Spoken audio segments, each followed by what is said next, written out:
নমস্কার বন্ধুরা, বড়মশাইয়ের বেশ শরীর খারাপ, অফিসে গিয়েছিল। শরীর খারাপ অবস্থাতে অফিস গিয়েছিল, আরও শরীরটা খারাপ হয়ে গেছে, সে মানে হাঁটতে পারছে না এমন অবস্থা।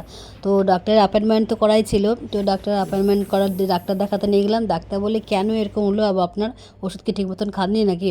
বলছে না, ওষুধ তো বন্ধ করে দিয়েছিল, প্রেশারটা একদম একটু বেড়েছে, আবার সুগারটাও কিন্তু একটু বেড়েছে, এদিকে আবার পায়ে খুব ব্যথা, আর কি বলবো। তো ডাক্তার দেখানো হয়ে গেল, ওষুধও নিয়েছে, ওষুধও অনেক কিছু দিয়েছে, বারবার বলছে দেখো আমাকে অনেক কিন্তু ওষুধ দিয়েছে, অনেক খেতে হবে।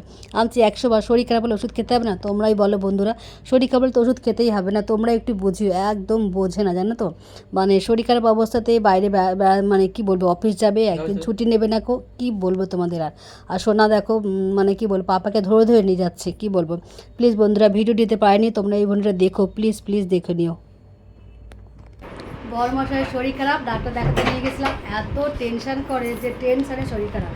আমার সুগারও হালকা আছে, সেটাও বন্ধ করে দিচ্ছে ওষুধ খাওয়া। ডাক্তার ভীষণ বকে যান যে কেন ওষুধ বন্ধ করেছি।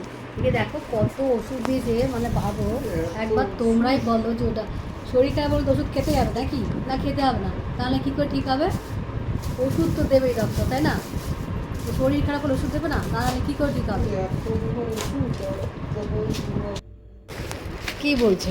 এই একটা ওষুধ দিয়েছে, আবার এই একটা, দুটো, তিনটে, চারটে, আর এটা কি পাঁচটা, পাঁচটা ওষুধ দিই, তাই বলছে এত ওষুধ, তা ডক্টর ওষুধ দেবে না? শরীর খারাপ যেমন। মাম্মি হ্যাঁ মামি তো হ্যাঁ, পাপা শরীর খারাপ হলে তো ওষুধ দেবে না? দেখো কি অবস্থা। তো পাপা শরীর খারাপ হলে ওষুধ দেবে না ডক্টর? হুম, ব্যাগেই আছে। আর ভিডিও দেখার জন্য তোমাদের বন্ধু অনেক অনেক ধন্যবাদ। কি বলবো, শরীর খারাপ তো আর ভালো লাগে না জানো তো ভিডিও করতে, তাই প্লিজ তোমরা দেখে নিও। অনেক ধন্যবাদ বন্ধুরা।